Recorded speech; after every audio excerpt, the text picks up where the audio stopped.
मेरे पास जब इनफर्टिलिटी के कपल्स आते हैं तो हम कुछ कपल्स को आईवीएफ ट्रीटमेंट सजेस्ट करते हैं। जब आईवीएफ का ट्रीटमेंट चल रहा होता है तो वो स्ट्रेस में होते हैं कि पता नहीं हमारे एग्स मिलते हैं या नहीं मिलते। जब एग्स मिल जाते हैं तो उसके बाद अगला मरहला ICSI का होता है कि यानी स्पर्म और एग को मिलाया जाता है, और फिर उसमें फर्टिलाइजेशन के बाद जब एम्ब्रियोज बन जाते हैं तो उनकी उम्मीद जाग जाती है कि अब हमारी प्रेगनेंसी ठहर जाएगी। लेकिन उसमें एक अहम मरहला एम्ब्रियो ट्रांसफ़र का होता है। जब एम्ब्रियो को बच्चेदानी के अंदर ट्रांसफ़र किया जाता है तो बाज़ औक़ात एम्ब्रियो अटैच नहीं होता बच्चेदानी के साथ, यानी इम्प्लांटेशन नहीं होती। कुछ कपल्स में बार बार एम्ब्रियो ट्रांसफ़र किए जाते हैं या वो बार बार IVF के मरहले से गुज़रते हैं और एम्ब्रियो ट्रांसफ़र किया जाता है, लेकिन सक्सेस नहीं हो रही होती, अटैचमेंट नहीं, एम्ब्रियो तक बनने तक तो बात पहुंच जाती है, लेकिन जब एम्ब्रियो को ट्रांसफ़र किया जाता है तो इम्प्लांटेशन फेलियर हो रहा होता है। तो इस कंडीशन को रिकरेंट इम्प्लांटेशन फेलियर कहते हैं।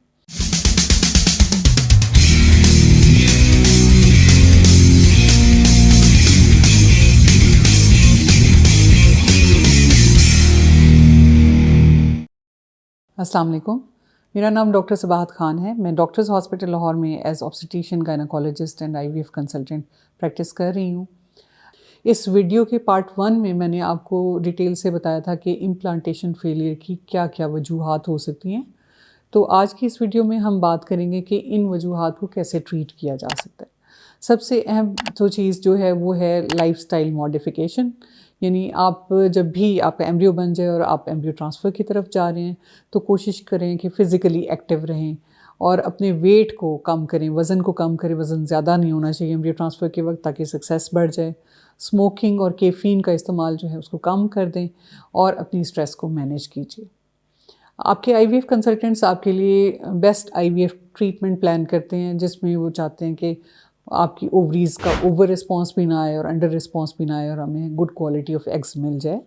जब एम्ब्रियोज़ बन जाते हैं तो एम्ब्रियो ट्रांसफ़र से पहले जो लेटेस्ट रिसर्च के मुताबिक एक टेक्निक है असिस्टेड हैचिंग, उसमें जब आपका एम्ब्रियो बन जाता है उसके बाहर के शेल को, होल को थोड़ा सा थिन कर दिया जाता है या उसमें सुराख कर दिया जाता है, ताकि उसके अंदर का मटेरियल जब आपके यूट्रस के अंदर डाला जाएगा ये असिस्टेड हैचिंग के बाद आपके एम्ब्रियो को, तो वो अटैच हो जाएगा बच्चेदानी के साथ, उसमें इम्प्लांटेशन के चांसेस बढ़ जाएंगे। असिस्टेड हैचिंग के अलावा हम IVF कंसल्टेंट्स प्लान करते हैं कि आपका फ्रोज़न एम्ब्रियो ट्रांसफ़र किया जाए, क्योंकि फ्रेश एम्ब्रियो ट्रांसफ़र के केस में आपकी यूट्रस की लाइनिंग अच्छी प्रिपेयर नहीं होती, आपकी बॉडी में एस्ट्रोजन का लेवल हाई होता है, जो कि इम्प्लांटेशन फेलियर का बायस बनता है। तो प्रेफर किया जाता है कि आपका फ्रोज़न एम्ब्रियो ट्रांसफ़र किया जाए, जिससे आपकी IVF ट्रीटमेंट की सक्सेस के चांसेस 20 to 30% बढ़ जाते हैं। इसके अलावा ऐसी ख़वातीन जिनमें इम्यूनिटी स्ट्रॉन्ग होती है, यानी क़ुव्वत मुदाफ़ियत ज़रा ज़्यादा होती है, उनमें यूट्रस की लाइनिंग की का थोड़ा सा पीस लेके उसको चेक किया जाता है, जिसे एंडोमेट्रियल बायोप्सी कहा जाता है। और इस लाइनिंग को चेक करने के बाद देखा जाता है कि इसमें इम्यून सेल्स की तादाद ज़्यादा तो नहीं है, जिन्हें हम नेचुरल किलर सेल्स कहते हैं। अगर ये ज़्यादा हो तो ऐसे केसेस में इम्यूनोसप्रेशन की जाती है, कोई ऐसे ट्रीटमेंट्स दिए जाते हैं जिससे आपकी इम्यूनिटी को लोअर डाउन किया जाता है, यानी कम किया जाता है, ताकि आपके एम्ब्रियो की रिजेक्शन ना हो। कुछ ऐसी फीमेल्स जिनमें थ्रोम्बोफिलियाज होते हैं, यानी ऐसे ब्लड डिसऑर्डर्स जिसमें आपकी खून की शरियानों में छोटे छोटे क्लॉट्स बन जाते हैं, और जब एम्ब्रियो डाला जाता है वहाँ पे खून का दौरान ठीक नहीं जाता और फिर इम्प्लांटेशन नहीं होती। ऐसे केसेस में ब्लड थिनर्स कुछ ऐसी मेडिसिन दी जाती हैं कि जो कि आपको ओरल फॉर्म में, यानी मुंह के ज़रिए भी आप गोलियाँ खा सकते हैं, जैसे लो डोज एस्प्रिन। इसके अलावा कुछ टीके भी लगाए जाते हैं, जैसे हेपरिन के टीके, जो आपके खून को पतला करते हैं ताकि खून का दौरान बाकायदगी के साथ जारी रहे और इम्प्लांटेशन फेलियर ना हो। एंडोमेट्रियल रिसेप्टिविटी एक अहम चीज़ है जिसको हम मद्देनज़र रखते हैं। आपकी यूट्रस में जो रिसेप्टिव पीरियड होता है उसकी विंडो बहुत शॉर्ट होती है, यानी थोड़े टाइम के लिए आपका यूट्रस रिसेप्टिव होता है। अगर उस रिसेप्टिव विंडो में हम, यानी उसी टाइम में हम एम्ब्रियो ट्रांसफ़र कर दें तो वो अटैच हो जाएगा। अगर उस टाइम से बाहर हम एम्ब्रियो ट्रांसफ़र करते हैं तो अटैचमेंट के चांसेस बहुत कम होते हैं। एंडोमेट्रियल रिसेप्टिविटी को बढ़ाने के लिए HCG के इंजेक्शंस लगाए जाते हैं, जो कि आपकी यूट्रस की लाइनिंग की रिसेप्टिविटी को बढ़ाती है। इसके अलावा PRP एक ट्रीटमेंट है जिसमें आपके खुद के ब्लड कंपोनेंट निकाले जाते हैं, जिसमें कॉन्सेंट्रेटेड फॉर्म में आपके प्लेटलेट्स होते हैं, उनको आपके बच्चेदानी की लाइनिंग के अंदर हम इंजेक्ट कर देते हैं, जिससे यूट्रस की लाइनिंग की रिसेप्टिविटी बढ़ जाती है।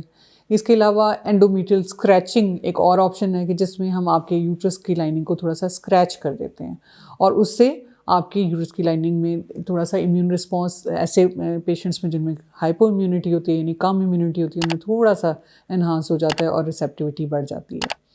इसके अलावा ऐसे कुछ जो पेशेंट्स हैं उनमें हम सजेस्ट करते हैं एंडोमेट्रियल रिसेप्टिविटी ऐसे, ये ऐसा टेस्ट है जो आपके रिसेप्टिव टाइम पीरियड को असेस करता है और उसके मुताबिक हम नेक्स्ट साइकिल में प्लान करके आपका एम्ब्रियो ट्रांसफ़र उस रिसेप्टिव विंडो यानी उस स्पेसिफिक रिसेप्टिव टाइम पे एम्ब्रियो ट्रांसफ़र करते हैं, जिससे सक्सेस के चांसेस बढ़ जाते हैं। अगर कोई इन्फेक्शन है, माइक्रोबायोम हम टेस्ट करते हैं, अगर कोई इन्फेक्शन है तो उसको ट्रीट किया जाता है, एंटीबायोटिक्स दी जाती हैं। अगर आपकी ट्यूब्स में इन्फेक्शन है यानी हाइड्रोसेल्पिंग्स है तो उसको भी ट्रीट किया जाता है ताकि उसका इन्फेक्टेड फ्लूइड आके यूट्रस की कैविटी को ख़राब ना करे और इम्प्लांटेशन को में कोई प्रॉब्लम ना आए।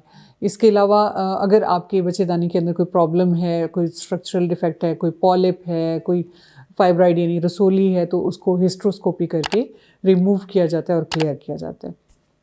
अगर हस्बैंड के सीमन में कोई प्रॉब्लम आ रहा है, स्पर्म्स वीक हैं, तो उनको कुछ ट्रीटमेंट दिया जाता है, सप्लीमेंट्स दिए जाते हैं ताकि स्पर्म्स की क्वालिटी बेहतर हो। और ICSI के प्रोसीजर के ज़रिए IVF किया जाता है जिसमें नॉर्मल स्पर्म्स सेलेक्ट किए जाते हैं और उनको फीमेल के अंडे के साथ मिलाया जाता है ताकि स्पर्म और एग्स नॉर्मल हों और उससे बनने वाला एम्ब्रियो भी नॉर्मल हो, जिससे इम्प्लांटेशन के चांसेस बढ़ जाते हैं। सबसे अहम चीज़ ये है कि बाज़ों का एम्ब्रियो बन तो जाता है लेकिन उसके अंदर जीन्स में डिफेक्ट होता है, उसके क्रोमोसोम्स में ख़राबी होती है जिसकी वजह से वो फिर आगे ग्रो नहीं करता। और हम ऐसे एम्ब्रियो को जब वो बाहर बन जाता है एम्ब्रियो और उसको ट्रांसफ़र करते हैं, अंदर उसकी ग्रोथ नहीं होती, इम्प्लांटेशन नहीं होती और प्रेगनेंसी नहीं ठहरती। मुख्तलिफ़ पेशेंट्स के अंदर मुख्तलिफ़ वजूहात होती हैं जिसको हम आइडेंटिफाई करते हैं और उसके मुताबिक उनका पर्सनलाइज्ड ट्रीटमेंट हम प्लान करते हैं। शुक्रिया।